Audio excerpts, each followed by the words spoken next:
And consumption. मतलब ठीक है, अभी इंडिविजुअल लेवल पे हमने देख लिया, कंजम्पशन लेवल पे देख लिया, प्रोडक्शन लेवल पे एफिशिएंसी कब होगी वो देखा, बट दोनों का मिला के जिसको प्रोडक्ट मिक्स बोला जाता है या कंजम्पशन बोला जाता है, इसको बोला जाता है efficiency in exchange, efficiency in production, and third one is efficiency in consumption. वो कब होगा? जब marginal rate of product transformation between X and Y, मतलब प्रोड्यूसर लेवल पे जो रेट ऑफ ट्रांसफॉर्मेशन है उसको कंपेयर किया जाता है मार्जिनल रेट ऑफ सब्स्टिट्यूशन के साथ। प्रोड्यूसर और कंज्यूमर के बीच का लिंक ये थर्ड कंडीशन है between X and Y for all the individuals. ठीक है, फॉर ऑल द इंडिविजुअल्स। तो ये तीन कंडीशंस है। ओके, ये तीन कंडीशंस है। मैंने क्या कहा? इसको बोला जाता है efficiency in exchange, efficiency in exchange, इसको बोला जाता है efficiency in production, efficiency in production, और ये वाली जो कंडीशन है इसको बोला जाता है एफिशिएंसी इन कंजम्पशन। ठीक है, कंजम्पशन। मतलब जो यहाँ पे बेसिकली क्या कर रहे हैं हम लोग, बात कर रहे हैं परेटो ऑप्टिमैलिटी की या एफिशिएंसी की। तो एफिशिएंसी कब रहेगी? When whatever is produced or the rate at which commodities are produced, one commodity is produced by reducing the quantity of another commodity, वो जो प्रोडक्ट ट्रांसफॉर्मेशन का जो रेट है, marginal rate of product transformation, that should be equal to the marginal rate of substitution. मतलब consumers की जो जरूरत है, suppose consumer is preferring X over Y, consumer has strict preference for X over Y, तो producer को भी यही होना चाहिए, प्रोडक्शन में भी X should be preferred over Y. अगर इसमें इनकंसिस्टेंसी रहेगी तो ऑब्वियसली हम लोग परेटो ऑप्टिमम लेवल पे नहीं ऑपरेट करेंगे या इक्विलिब्रियम लेवल पे ऑपरेट नहीं रहेंगे। Let's say producer have something else in mind, producers are preferring Y over X, अगर ऐसा है तो यहाँ पे ऑब्वियसली इनकंसिस्टेंसी होगी, because consumers are ready to pay more for commodity X because they demand X for Y, X against Y. But when it comes to production, producers have a different orientation in mind. They are more prone towards production of Y compared to production of X. तो अगर ऐसा रहेगा तो obviously हम लोग disequilibrium में जाएंगे। तो अगर हमें इक्विलिब्रियम एस्टेब्लिश करना है तो ये तीनों कंडीशंस फुलफिल होना जरूरी है। ठीक है, तो यहाँ पे तीन चीजें हैं, अभी हर एक को हम लोग डिटेल में देख लेते हैं। तीन चीजें हैं, marginal rate of substitution, marginal rate of technical substitution, marginal rate of product transformation. अभी तीनों को डिटेल में देख लेते हैं। ये क्रक्स है परेटो ऑप्टिमम कंडीशंस का, ये क्रक्स है कि बेसिक कंडीशंस क्या है ये बताया मैंने यहाँ पे। Okay, so let's talk about each one of them. Now let's talk about efficiency in exchange. तो give me a minute, रब कर लेता हूँ।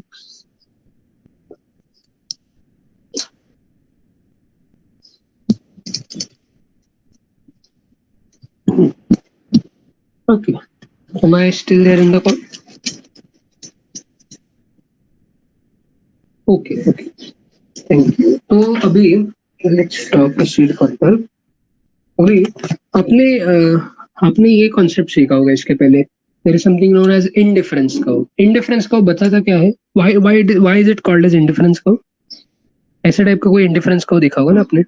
What does it tell us? Indifference curve.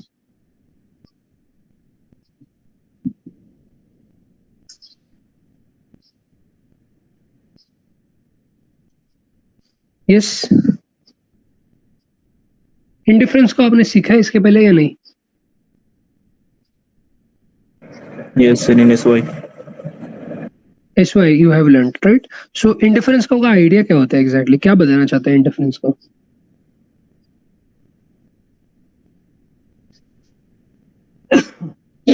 Yes.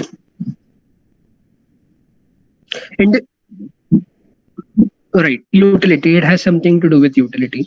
और इसको इंडिफरेंस क्यों बोला जाता है फिर? यूटिलिटी का इसको बोल सकते थे ना हम लोग।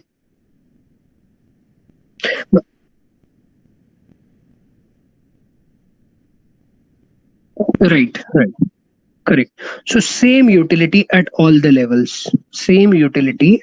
levels, इसीलिए you are indifferent between either operating at this point, this point, this point, or this point. All the points are giving you same level of utility.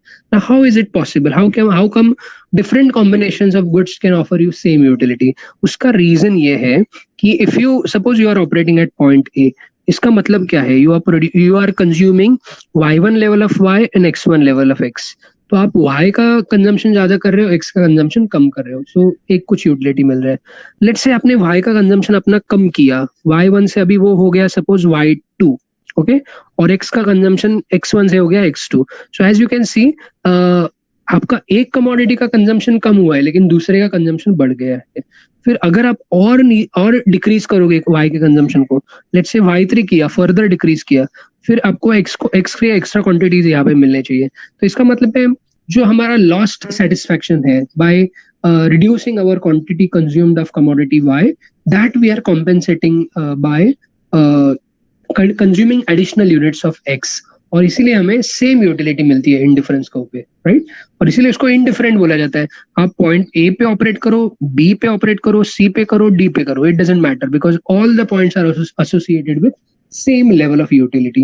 And as you can see, the rate at which individuals are ready to sacrifice one commodity for the other is not constant. ये जैसे कि आप यहाँ पे देख सकते हो, y में जो डिक्रीज है और x में जो इंक्रीज है वो हमेशा सेम नहीं है, राइट? जैसे जैसे y का कंजम्पशन गिर रहा है, देखो इंडिफरेंस का ये देखो ऐसा है. तो let me show it with the help of a bigger indifference curve. So ये IC1, let's call it IC1, यहाँ पे y है, यहाँ पे x है. सपोज हम लोग यहाँ पे पहले ऑपरेट कर रहे थे, x के यूनिट्स हम लोग बढ़ा दे गए. Suppose x earlier we were consuming 1, then 2 units, 3 units, 4 units, 5 units and so on, right? तो उससे y के ऊपर क्या इम्पैक्ट पड़ रहा है?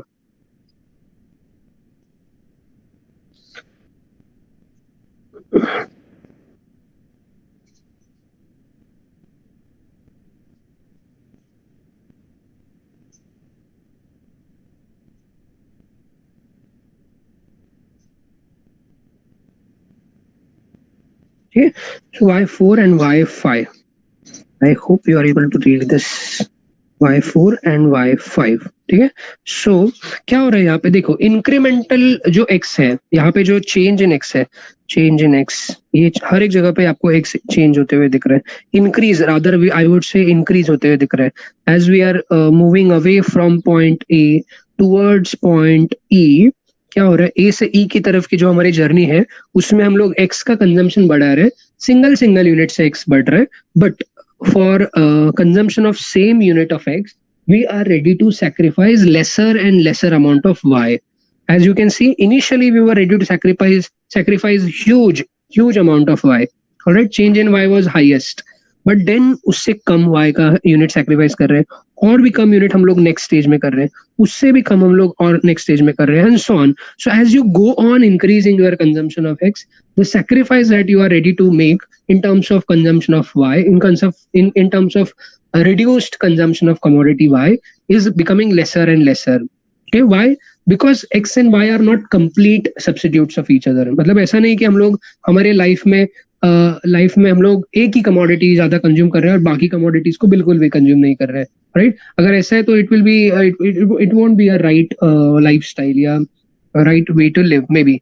तो इसीलिए सिर्फ x का, let's say you can think of this as a maybe cloth. यहाँ पे हम लोग क्लॉथ मेजर कर रहे हैं, x एक्सिस पे क्लॉथ मेजर कर रहे हैं या क्लोथ्स मेजर कर रहे हैं, एंड y एक्सिस पे हम लोग फूड मेजर कर रहे हैं सपोज, ठीक है?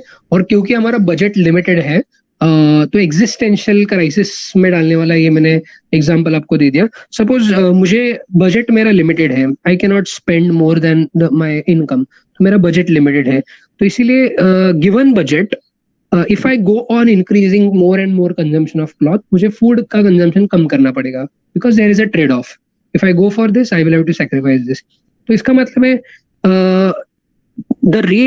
the amount of food that we are ready to sacrifice for incremental unit of cloth is lesser and lesser. Starting में क्या था? स्टार्टिंग में मेरा क्लॉथ का कंजम्पशन बहुत ही कम था. लेट्स से मेरे पास एक ही pair of let's say clothes थे, तो उस वक्त मेरा फूड कंजम्पशन ज्यादा था. तो मुझे लगा कि अभी मुझे क्लॉथ का कंजम्पशन मेरा बढ़ाना चाहिए, 1 से 2 करना चाहिए, 2 पेयर ऑफ क्लॉथ्स में भी करना है. तो उस केस में क्या हो गया? I am ready to sacrifice my food consumption from y1 to y2. Okay, तो ज्यादा मैं फूड सैक्रिफाइस करने के लिए रेडी हूँ because I was already consuming in excess. ज्यादा मैं मतलब फूड के ऊपर स्पेंड कर रहा था, तो इसीलिए मैंने बहुत ड्रास्टिकली इसको रिड्यूस करने के लिए रेडी हूँ इनिशियल क्लॉथ्स के लिए. बिकॉज इनिशियल क्लॉथ्स मेरे लिए ज्यादा वैल्यूएबल रहेंगे. But after a point when I have sufficient number of clothes at my disposal, I don't really value them. So to get additional cloth, I am not ready to sacrifice huge amount of food. तो ये एक reason है कि additional unit से मेरा जो utility मिल रहा है वो भी कम कम होता जा रहा है. और दूसरा, फूड की यूटिलिटी अभी मेरी बढ़ेगी, पर यूनिट फूड की यूटिलिटी बढ़ेगी. Because earlier I was having abundant of food, और जैसे जैसे मैंने क्लॉथ का कंजम्पशन करना ज्यादा कंजम्पशन करना स्टार्ट किया, मेरे पास lesser and lesser amount of food available होगा. तो every grain of food will be very valuable to me now when I have limited amount of food. तो इसीलिए I'm not ready to pay high in terms of reduced food consumption to acquire more cloths. ये समझ में आ गया why the indifference curve has this kind of a slope, convex kind of a slope? Yes, sir. तो इसका ये वाले point से क्या लेना देना है? तो यहाँ पे हम लोग जो हम लोग मार्जिनल रेट ऑफ सब्स्टिट्यूशन की बात करते हैं, वो इसी के स्लोप से कैलकुलेट होता है, मार्जिनल रेट ऑफ सब्स्टिट्यूशन. तो marginal rate of substitution between, अभी यहाँ पे क्या है, between let's say marginal rate of substitution between X and Y, ये कैसे कैलकुलेट किया जाता है?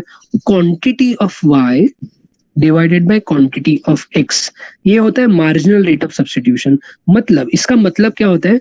How many units of x, how many, let me write down, how many units of commodity x of product, or let's say product y, we are ready to sacrifice to acquire one additional unit of x. इसको बोला जाता है marginal rate of substitution between X and Y to acquire one extra unit of X. जैसे कैसे लिखा है देखो, M R S between X and Y is Q Y upon Q x.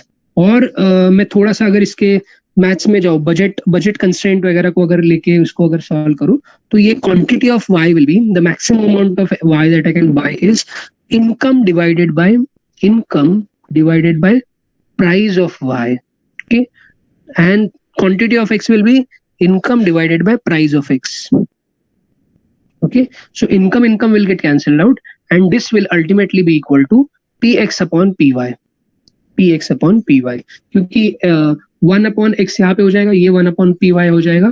तो ये मतलब उसको अगर रीअरेंज करेंगे तो अल्टीमेटली क्या मिलेगा? px is equal to MR is between x and y is equal to price of x divided by price of y. Price of x divided by price of y. Let me write this down. This is important. Let me write this down properly. So price of x divided by price of y. Okay, so ये है. Now the thing is, अगर हम लोग marginal, मतलब ये क्या कर रहे हैं कि एक x का एक एक्स्ट्रा यूनिट मुझे अगर चाहिए, तो उसके लिए मैं कितने y के यूनिट्स सैक्रिफाइस करने के लिए रेडी हूँ, उसको हम लोग मेजर करते हैं marginal rate of substitution. Marginal word का मतलब है एडिशनल. एक एडिशनल x के यूनिट के लिए हम लोग कितने यूनिट्स ऑफ y को सैक्रिफाइस करने के लिए रेडी है, ये MRS से पता चलता है हमें, राइट? यहाँ पे जब हम मोमेंट A से E की तरफ की मोमेंट जब हम कर रहे हैं, तो what are we doing exactly? Is it MRS between x and y, or is it MRS between y and x? Just have a look at this. What are we doing exactly? As we are moving away from point A towards point E, what are we calculating exactly? Is it MRS between x and y, or MRS between y and x? मतलब are we sacrificing x to get y, or are we sacrificing y to get x? Y to get x. Y to get x, isn't it? Which is the same thing, no?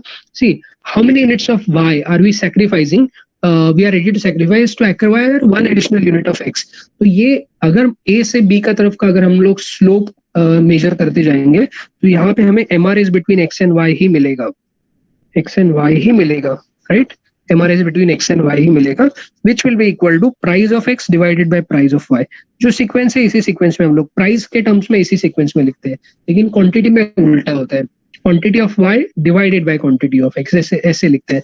मतलब basically यहाँ पे change in y कितना है, यहाँ पे change in x कितना है, तो डेल्टा मतलब delta y divided by delta x, या कैसे लिखा है Q Y divided by Q X, उस पॉइंट से हम लोग उसको मेजर कर सकते हैं।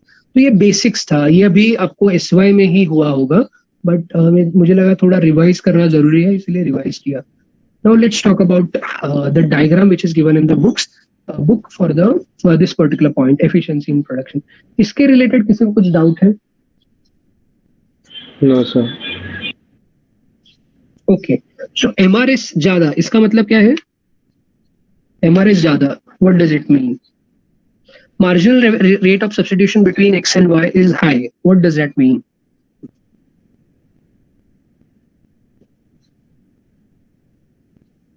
We are ready to sacrifice more y to get a single unit of x. तो A पॉइंट पे अगर आपने marginal rate of substitution calculate किया तो वो ज्यादा रहेगा, B पॉइंट पे MRS कैलकुलेट किया तो वो कम रहेगा रिलेटिवली। ऐसे ही अगर हम A से E की तरफ जाएंगे तो marginal rate of substitution is decreasing because incrementally we are ready to sacrifice lesser and lesser units of y to acquire one more unit of x. ठीक है, तो इसलिए MRS will fall as we move away from A to E. ठीक है, it will decrease, MRS will decrease. Alright, so this was about it. Now let's talk about the diagram which is given in the book. Give me a minute, I am just rubbing this. ये क्या हो गया?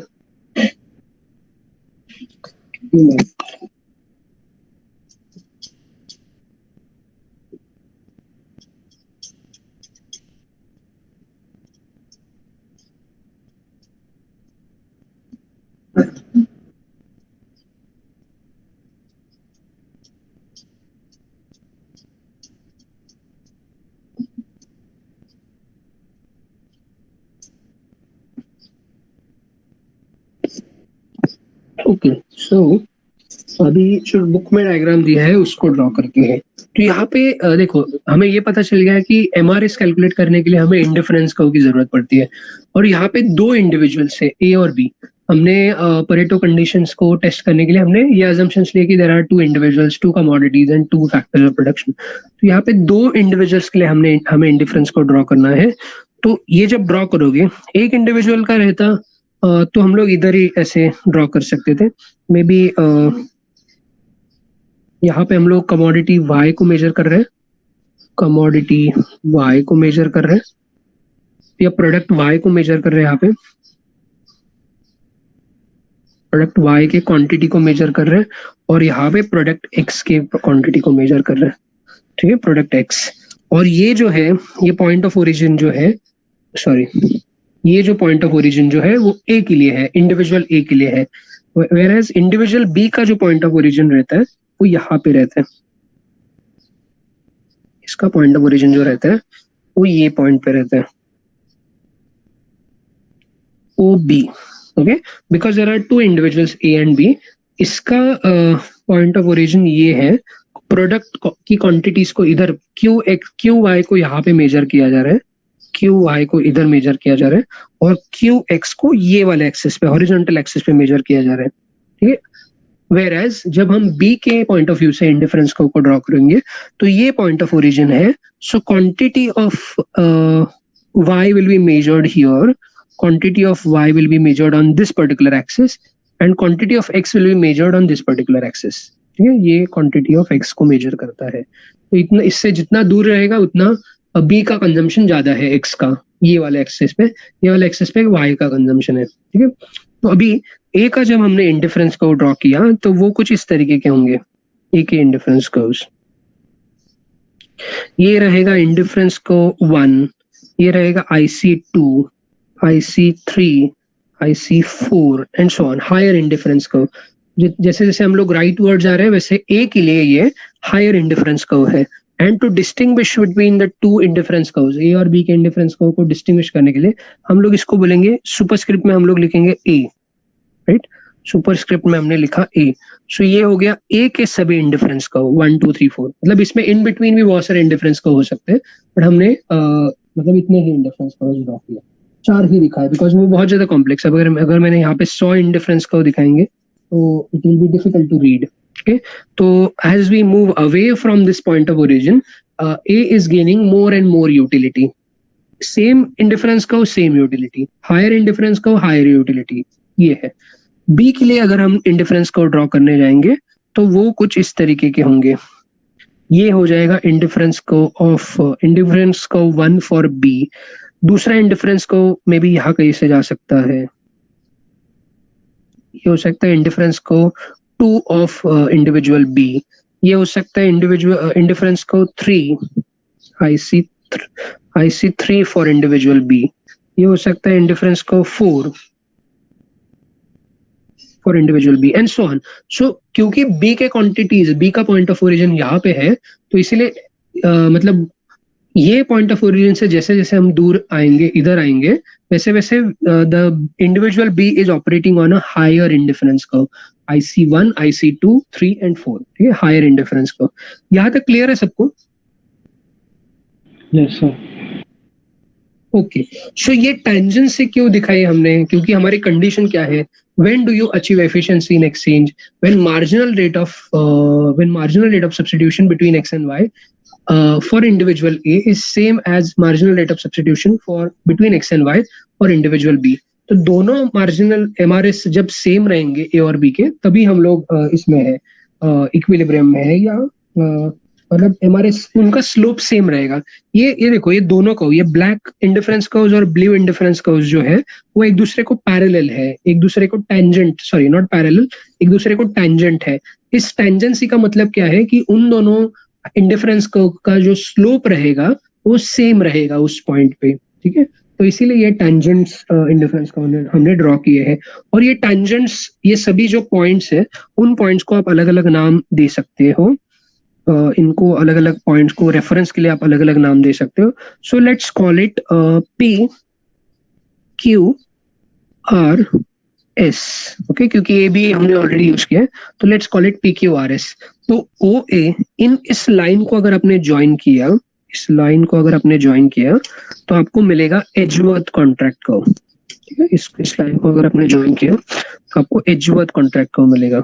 इस line को बोला जाता है Edgeworth contract curve. ये जो so let me write down here, line OA PQRS QB is your Edgeworth contract curve.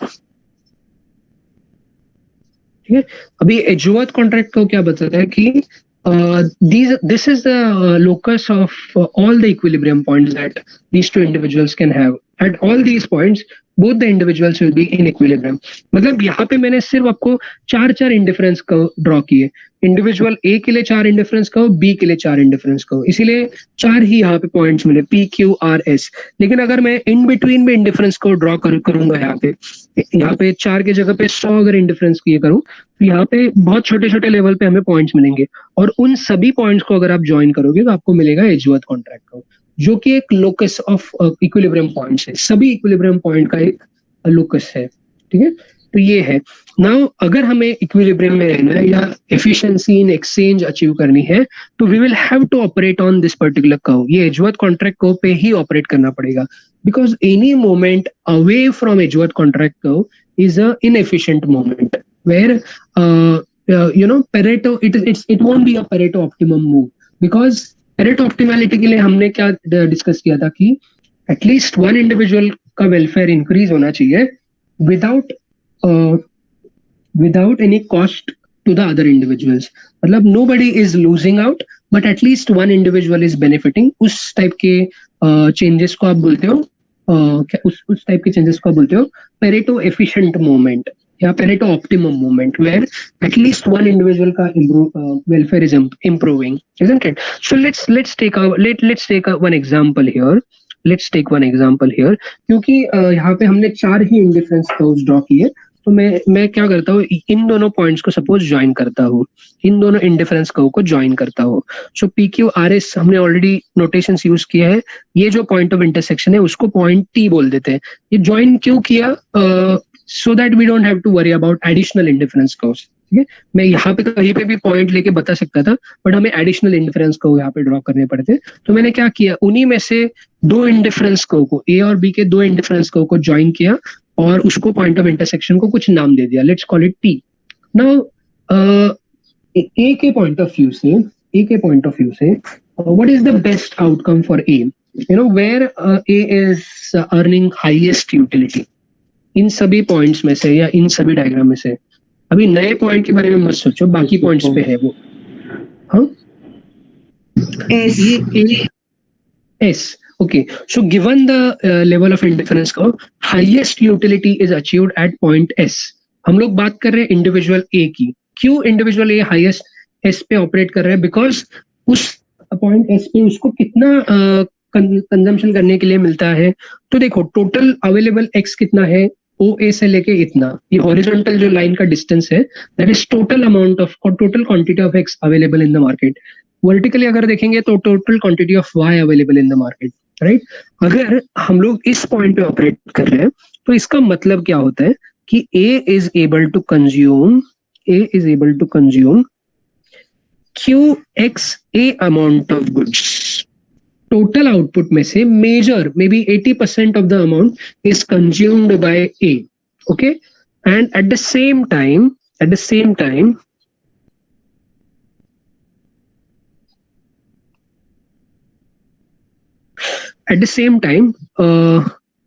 A is able to consume Q y a amount of y। x और y axis पे हमने क्या किया, horizontal और vertical perpendicular जैसे draw किए, and that way we are able to know how many, you know, how much is A consuming of x and y। So x का वो इतना कंजम्पशन कर रहे हैं, y का वो इतना कंजम्पशन कर रहे हैं। क्लियर है यहाँ तक? मतलब highest consumption given indifference curve में से हाईएस्ट कंजम्पशन ए को यहाँ पे मिल रहा है, राइट। वेयरएज रिमेनिंग जो क्वांटिटीज है वो बी के लिए रहेंगी। तो बी कितना कंज्यूम कर पा रहे हैं, रिमेनिंग अमाउंट। सो ये टोटल अमाउंट में से ओ ए, इस अमाउंट में से ओ ए क्यू एक्स ए, ये अमाउंट ए या ए कंज्यूम कर रहा है, रिमेनिंग इतना जो पार्ट है वो बी कंज्यूम कर रहा है। बी के क्वांटिटीज हम लोग यहाँ पे मेजर कर रहे हैं, तो we will have to show it like this,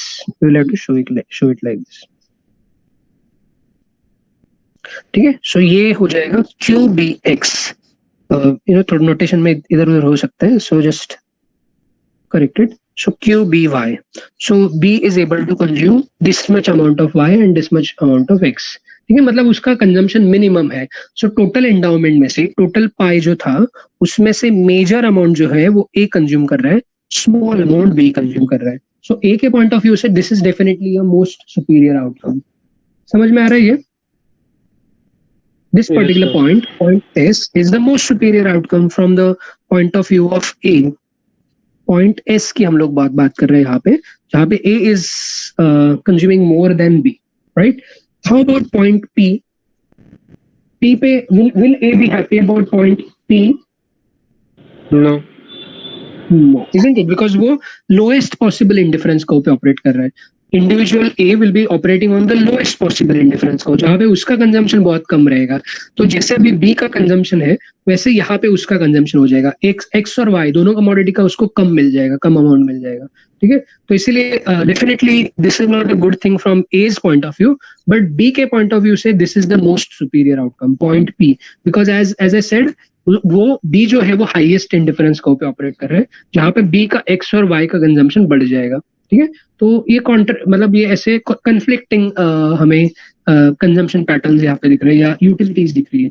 ए की यूटिलिटी बढ़ेगी तो बी की कम हो रही है, और बी की बढ़ रही है तो ए की कम हो रही है, ठीक है।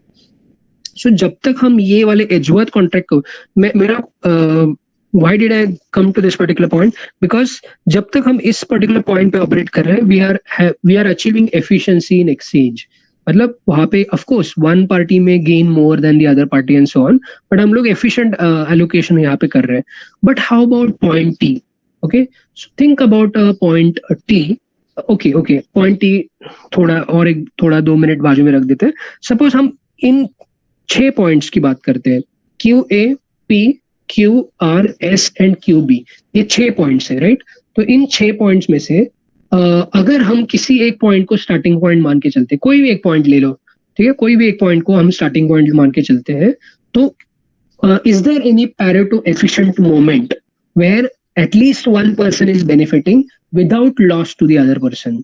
अगर हम क्यों ए पॉइंट पे ऑपरेट कर रहे हैं, मतलब ए इज कंज्यूमिंग नथिंग, एक्स का भी जीरो कंजम्पशन कर रहा है, वाई का भी जीरो कर रहा है, वेरएज बी का जो है, बी का कंजम्पशन हाईएस्ट है, B is consuming entire amount of X and entire quantity of Y. ठीक है, so B is consuming entirely, A is not getting anything if you are operating at O A point.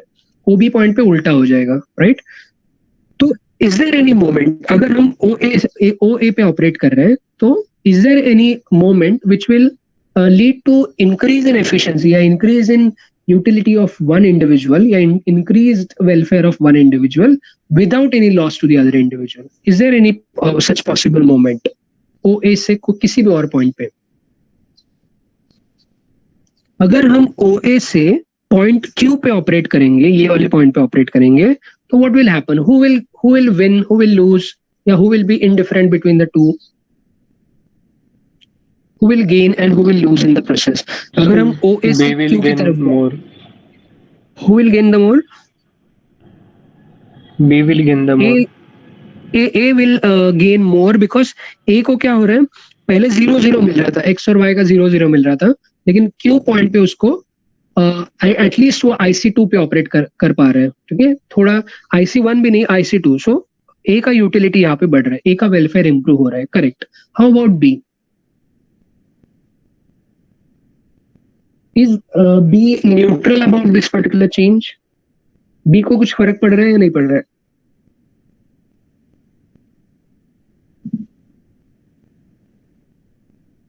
Yes, B को he's shifting rightward side. Right. So B का consumption क्या हो रहा है, कम हो रहा है ना. जैसे जितना हम B के ओरिजिन के नजदीक जाएंगे उतना B का कंजम्पशन कम हो जाएगा. पहले वो हाईएस्ट कंजम्पशन कर रहा था, सब कुछ वही कंज्यूम कर रहा था B, लेकिन जब हम पॉइंट OA से Q पॉइंट पे आए तो उससे हुआ ये कि नाउ B का जो एंडाउमेंट है या अवेलेबल X एंड Y है वो कम हो गए. तो obviously A is gaining but at the cost of individual B. A is gaining but at the cost of individual B. So here this is not a Pareto efficient moment. So all the points are Pareto optimum. Already हम लोग optimum point पे हैं. Any moment on the Edgeworth contract curve will lead to Pareto inefficient moment, क्योंकि वहाँ पे एक individual का welfare बढ़ेगा बट किसी और को वहाँ पे नुकसान झेलना पड़ेगा, राइट? सो यहाँ पे Pareto inefficient, मतलब all points are equilibrium here. Or all points are Pareto optimum in themselves. There is no moment, there is no change which can lead to increase in welfare of one individual without loss to the other individual. ठीक है? So इसीलिए all the points are equilibrium, all the points are Pareto optimum on the Edgeworth contract curve. ठीक है? But how about a point outside Edgeworth contract curve? Upward या downward, कोई भी point हम लोग ले सकते हैं. So let's talk about point T. Point T पे अगर हम लोग already operate कर रहे हैं, is there any way, is there any moment, is there any change that might at least increase the welfare of one individual without loss to the other individual? Is any such moment possible? अगर हम point T से point R की तरफ आ रहे हैं या point Q की तरफ आ रहे हैं, तो what will happen? So let's talk about TR, moment from T to R. What will happen to individual A and B? Who will win, who will lose, या who will be neutral? What do you think?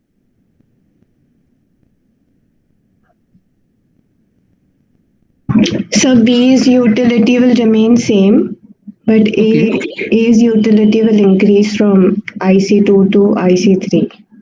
Correct, exactly. So what is happening? Moment T to R is favorable from from A's point of view. From A's point of view, definitely A was earlier operating at IC2. ये वाला जो point है, point T, वो indifference का 2 पे है A के, right? Whereas point T से R की तरफ अगर हम जा रहे हैं तो A के लिए वो definitely beneficial है because now A is operating on the higher indifference curve. IC2 से अभी वो IC3 पे ऑपरेट कर रहे हैं, correct? And what about B? Is B losing out in the process? The answer is no. क्या किया हमने? सिर्फ endowment बदला, मतलब पहले B को X ज्यादा मिल रहा था और Y कम मिल रहा था, तो हमने क्या किया, B के लिए मे बी X का कंजम्पशन कम किया लेकिन Y का कंजम्पशन बढ़ाया. सो हम लोग सेम इंडिफरेंस कर्व पे है. As you can C IC2 पे ही है, ये ब्लू वाली जो लाइन है, पॉइंट R और T दोनों एक ही लाइन पे है, तो इसका मतलब है B is not losing out, सिर्फ उसको अभी जो कंपोजिशन है उसके कंजम्पशन का जो कंपोजिशन है एक्स और वाई के जो क्वांटिटीज वो कंज्यूम कर रहा था वो सिर्फ बदला है, but otherwise B has not lost in the process. B is neutral about this change.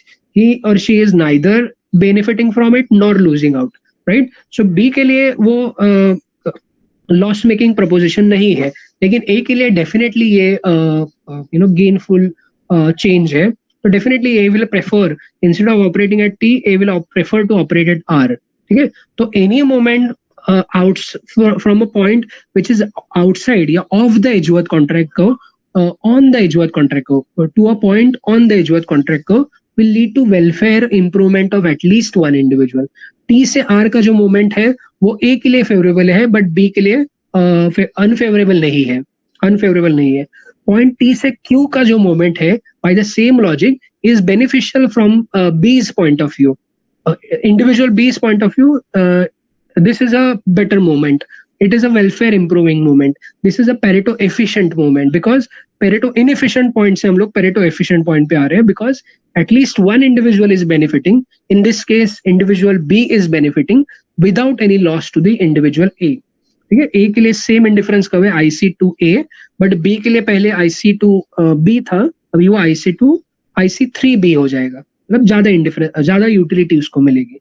ठीक है, सो moment from a point of the Edgeworth contract curve to a point on the Edgeworth contract curve, off on, बाहर से on the Edgeworth contract curve will lead to Pareto efficiency, will lead to Pareto of optimum allocation.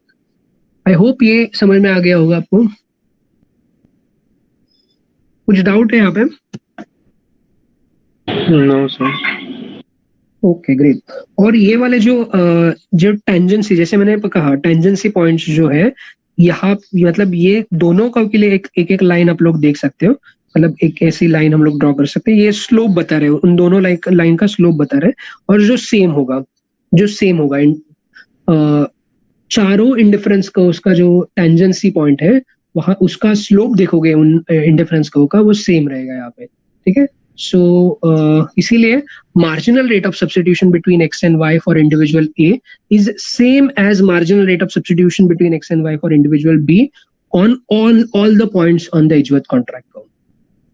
ठीक है, so this is the first condition of Pareto optimality, efficiency in exchange. अभी same way, अभी diagram, you guys tell me if you want, I will draw it maybe later, but मुझे नहीं लगता अभी एक diagram आपको अच्छे से समझाए तो you will be able to understand the remaining diagrams too. अभी इसका एक्सप्लेनेशन इतना ज्यादा नहीं है इसमें, बट अगर आप कोई और बुक रेफर करोगे वगैरह तो आपको मिल जाएगा. ओके, सो जस्ट ये देखो फर्स्ट ये क्या था, ये देखो यहाँ पे conditions of Pareto optimality या of social welfare, Pareto optimum condition of social welfare. इसकी first condition है efficiency in exchange where MR is between x and y for A is equal to MR is between x and y for individual B. और ये वाला diagram है वो first वाला diagram, Edgeworth contract curve of exchange, इसको बोला है Edgeworth contract curve of exchange. ये हो गया. अभी सिमिलर टाइप का डायग्राम आपको सेकेंड कंडीशन के लिए दिख रहे हैं. सेकेंड कंडीशन क्या है? Efficiency in allocation of resources amongst the firm, that which is known as efficiency in production. अभी यहाँ पे कंजम्पशन के रिलेटेड था या एक्सचेंज के रिलेटेड था, इसीलिए एक्स और वाई एक्सिस पे हमने क्या मेजर किया, commodity X and commodity Y. Whereas यहाँ पे क्या मेजर कर रहे हैं, यहाँ पे हमें प्रोडक्शन के बारे में सोचना है, एफिशिएंसी इन प्रोडक्शन के बारे में सोचना है. तो इसीलिए यहाँ पे instead of indifference curve we are drawing isoquant. Okay, isoquant क्या होता है? Isoquants are those curves which are iso, ये वर्ड का मतलब होता है same. Isoquant same quantity. Okay, same quantity. तो ये जो इंडिफरेंस कर्व की तरह जो आपको लाइंस दिख रहे हैं, these are not indifference curves, these are isoconts which are showing different combinations of labor and capital can be used to produce same quantity of goods. Okay, but if you are operating on a higher isocont, जहाँ पे देखो x1, x2, x3, x4, ये क्या बता रहे हैं? commodity x का production यहाँ पे बढ़ रहा है, तो may be x1 is showing, जैसे इंडिफरेंस कर्व में यूटिलिटी सेम था, वैसे यहाँ पे x1 क्या डिनोट कर रहा है कि let's say we are producing 100 units of x, commodity x। तो कमोडिटी x के 100 यूनिट्स प्रोड्यूस करने के लिए look at the axis, horizontal axis पे क्या मेजर कर रहे हैं हम लोग, लेबर, वर्टिकल एक्सिस पे कैपिटल, और उसका भी टोटल इंडाउमेंट सेम रहेगा, मतलब लेबर और कैपिटल का stock in the economy is limited. उसी में से कुछ लेबर्स कमोडिटी एक्स के प्रोडक्शन में हम यूज कर सकते हैं, कुछ लेबर्स कमोडिटी वाई के प्रोडक्शन, रिमेनिंग लेबर्स हम लोग कमोडिटी वाई के प्रोडक्शन में यूज करते हैं। सेम वे कैपिटल का भी है, कुछ कैपिटल एक्स के प्रोडक्शन में यूज हो रहा है, कुछ कैपिटल वाई के प्रोडक्शन में यूज हो रहा है, ठीक है। तो ये है x1 क्या बताता है कि सपोज हम लोग 100 यूनिट्स प्रोड्यूस कर रहे हैं, तो ये 100 यूनिट्स हम लोग अलग अलग लेबर और कैपिटल के कॉम्बिनेशन से प्रोड्यूस कर सकते हैं। So maybe we may use 2 labour and 10 machines, और we may use 1 labour and जैसे 20 मशीन्स, या ऐसा जो भी परम्यूटेशन कॉम्बिनेशन परमिसिबल है या पॉसिबल है, वो यूज करके हम लोग x1 प्रोड्यूस कर सकते हैं। 100 यूनिट्स या जो भी है, 1000, 100, 10,000 जो भी है, वो same quantity can be produced with different combinations of labour and capital. ये x1 है। अगर हम x1 से x2 की तरफ जा रहे हैं तो we are operating on a higher isoquant, मतलब वहां पे मे बी प्रोडक्शन डबल हो गया है या ज्यादा हो गया है। सो पहले अगर 100 है तो x2 stands for 200 units of output, x3 stands for 300 units of output, and x4 stands for 400 units of commodity x का प्रोडक्शन, ठीक है। So of course moment from x1 to x2 requires increase in both, मतलब labour भी ज्यादा चाहिए, capital भी ज्यादा चाहिए, क्योंकि हमें प्रोडक्शन ही पूरा बढ़ाना है ना, या डबल करना है। तो उस केस में दोनों लेबर और कैपिटल का रिक्वायरमेंट बदल जाएगा। सो moment from H to J will lead to increased utilization of labor and capital in the production process of commodity X, ठीक है। लेकिन there is a trade off, अगर हम X का प्रोडक्शन बढ़ाने जाएंगे तो Y का प्रोडक्शन कम हो जाएगा। जैसे इन्हीं मतलब पहले डायग्राम में भी था ना कि अगर A ज्यादा कंज्यूम करेगा तो B के पास कम कंजम्पशन के लिए अमाउंट रहेगी X और Y की। तो सेम है यहाँ पे भी वैसा ही है कि मतलब अगर ये फर्म X को ज्यादा प्रोड्यूस करनी चाह रही है तो उसको क्या करना पड़ेगा, Y का प्रोडक्शन जो है उसको सैक्रिफाइस करना पड़ सकता है।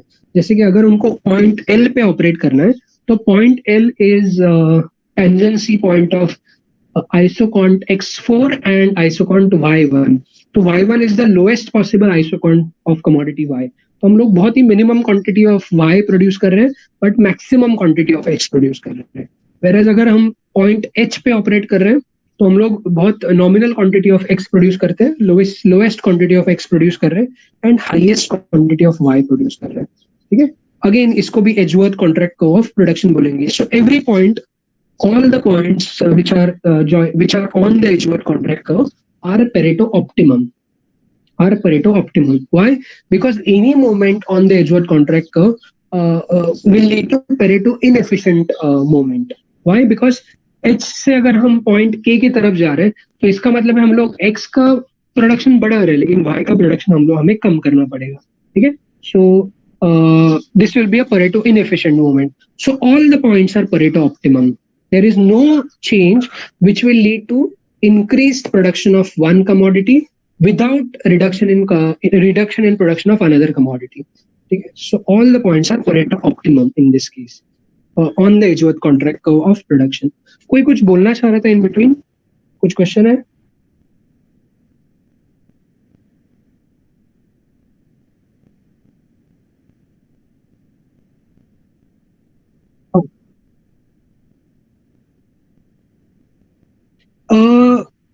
एक मिनट और एक बार पूछोगे आप?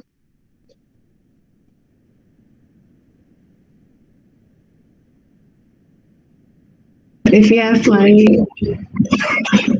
five IC curves, मतलब 4 की जगह पे अगर 5 है और then can the middle one it can be considered as Yes. All the indifference, all the isoquants which are tangent to each other and will be Pareto optimum. All the यहाँ पे 4 ही है, हम लोग 5, 10, 100 जितने चाहे उतने isoquants इस particular segment में ड्रॉ कर सकते हैं क्योंकि बहुत सारे पॉइंट्स है ना।